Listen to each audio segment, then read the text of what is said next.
পাহাড়ি ও উপকূলীয় বন সহ বিপন্ন বনাঞ্চল রক্ষায় সরকার কাজ করছে জানিয়েছেন পরিবেশ উপদেষ্টা সৈয়দা রিজওয়ানা হাসান।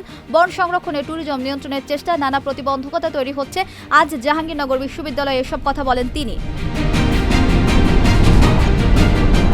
বাংলাদেশের সংবিধান সকলকে সমান অধিকার দিয়েছে, কিন্তু আশ্চর্যের বিষয় 54 বছর এই জাতিকে বিভিন্ন ভাগে বিভক্ত করে রাখা হয়েছে।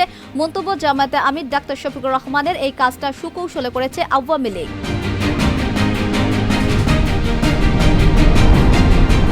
দেশ বিরোধী অপশক্তি তার দোসর ও পরিকল্পনাকারীরা বসে নেই, চলমান আন্দোলনে অনুপ্রবেশ করে একটি সহিংস পরিবেশ তৈরি করবে। মন্তব্য খেলাফত মজলিসের আমির মামুনুল হকের। আজ এক বিবৃতিতে এই মন্তব্য করেন মামুনুল হক।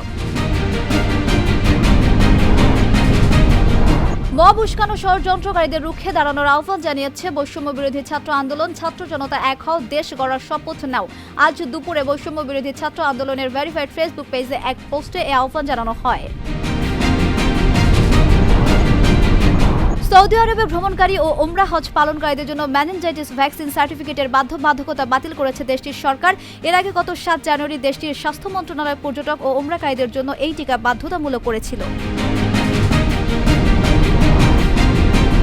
সামাজিক যোগাযোগ মাধ্যমে প্রকাশ পেল আইসিসি চ্যাম্পিয়ন্স ট্রফি 2025-এর থিম সং জিতো বাজি খেলকে নামে থিম সংটি গেয়েছেন উপমহাদেশের জনপ্রিয় গায়ক আতিফ আসলাম। আগামী 19 ফেব্রুয়ারি থেকে শুরু হবে চ্যাম্পিয়ন্স ট্রফির মূল আসর।